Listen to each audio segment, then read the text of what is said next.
Hello, my beautiful family. How has your day been? I hope everybody's having a great day. It's beautiful outside, the sun's shining, birds are chirping. Another beautiful day in the neighborhood. Just want to come on here for a little bit and just say hello to everybody and talk with you a little bit. I wanted to start out with saying, you've seen the title. I'll start with that first. Um, when it comes down to it, this is the way it is. You got two choices. The first choice is the road you're going down now. You could continue on it every day, continue to get on here and beg and steal, and take advantage of people. Spend your days down to the store, crack-a-lacking it, messed up out of your mind, having to beg for every dime. You never know if you're going to make that dime, or if you're going to wake up sick, or if you're going to wake up dead. And most likely, it's going to be the latter one, because the way you're going, it's awful. You're staying blowed out of your mind. And jerryl, he don't know what the heck he's doing. I mean, him getting on here trying to do his rhythm and rhymes. I mean, if you would just listen to your own lives, you would realize just how stupid they are. I mean, it's on big for dope money. You never read the messages. You scan through them and you laugh about stuff. I mean, I seen a lady was talking about having COVID for the second time and not doing well. And you said, oh really? Oh, gosh. I mean, what the heck, man? That lady was pouring her heart out to you. And another guy I seen was talking about his father had passed away.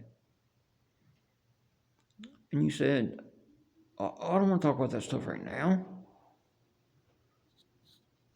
And you went right back to the money is crap. I mean, you have no heart. You don't. And we know Gerald don't. We hear him in the background saying he don't care about these people. Why are you listening to anything they say? Well, why are you getting on here trying to take their money, big boy? Getting on here saying, oh, how y'all, how you doing? Oh, it's 74 Rizzy. Oh, can we have some money so we don't wake up sick? Get a job. You're a grown man. You're a grown woman. Quit getting on here asking people for money to buy dope. I mean, all right, and that takes me, we'll go back to what I was saying. Your two options. And your second option is the best option. And that's to hit your knees and ask the dear God to save you. Take this away from you. Give you the life you deserve. The life He wants for you. Not the life you want. The life that He wants and He expects out of you. I mean, none of us are perfect. We're not. Nobody's perfect. Except for the Lord. But you could take and get on your knees and ask for forgiveness and ask Him to save you.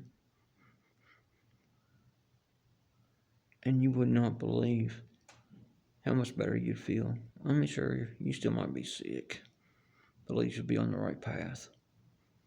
On the path to the Lord, where you should be on the path of death, where you're going.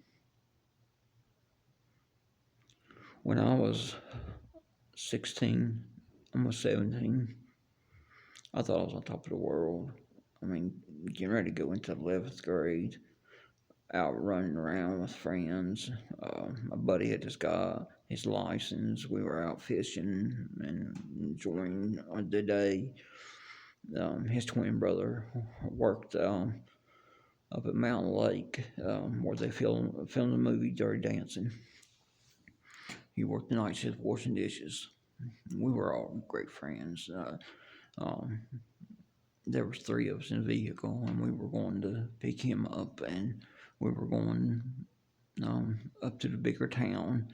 They had a place called the Strip where we would go and ride around and honk horns and holler at girls and just be teenagers.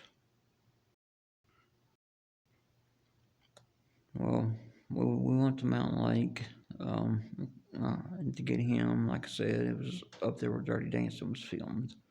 The movie. He worked in the kitchen up there, washing dishes. And I always rode up front. I always rode on the passenger side. Went up to get him that night, and he kept telling me that he didn't feel well, and could he please ride up front? And I said, no, boy, no way. You know I always ride up front. He said, please, man, come on, I don't feel good. He said, I really don't. Well, I was thirsty. I didn't have no money, so I said, I'll tell you what. We get to town, you buy me a soda, then I'll let you ride up front then. He said, deal, I'll buy you a soda. So I let him right up front. We started down off the mountain. Mm, Me and the other boy was in the back, was in a Zuzu a Pathfinder, was in a Nissan Pathfinder, I'm sorry.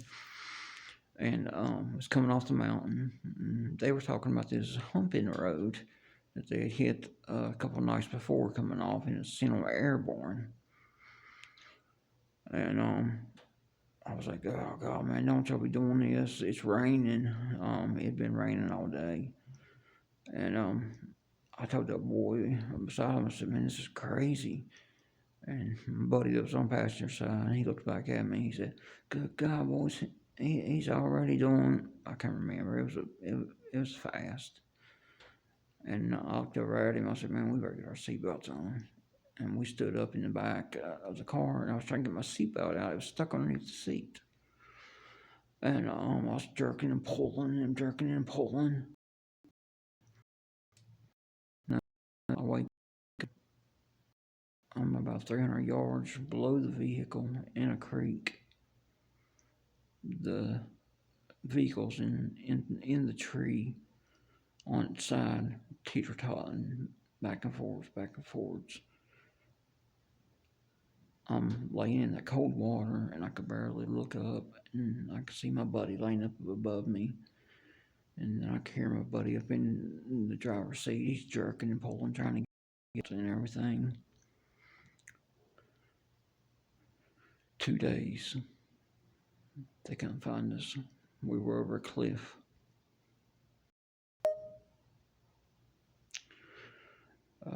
I laid there for 2 days. Finally, on the second day, I mustered up enough strength to start pulling myself up the bank a little bit. Both of my legs were fractured. My back was broke. It took me a whole day to make the top. The next morning, it was on the third morning, I made it to the top of the mountain, the hill, and it was about 5 o'clock in the morning.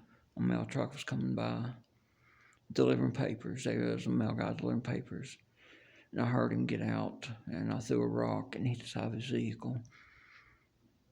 And I started, and he got out to see what it was. I started screaming, "Please get help! Please get help!"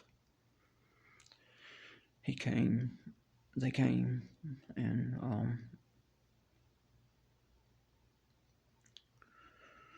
my buddy that was up front, he had passed away. He died. The one that took my spot. The airlift said, I mean, another boy out. Took his brother out. Took me months, years, recover. And I'm still on that. And that's what ended up causing my spinal stroke. But what I'm telling you, I know y'all probably never watches Maddie. Life is precious. God saved me that night. And I know he did. I mean, Jeff was sick. He was sick all the time. He suffered. I'm not saying God took him on purpose, but there was something that happened that night because I was always up front, always. And I say it was because of my kids. God knew that my kids were going to be here, and he knew what was going to happen with my ex-wife, and he knew that they needed me. Just like your kids need you. So think about that. I love you all. I hope you have a great evening. Sorry about the hat. I've been busy around here. My hair's sticking up everywhere. But just want to jump on here and talk to everybody. I hope you have a great night. I love everyone. Don't get scammed.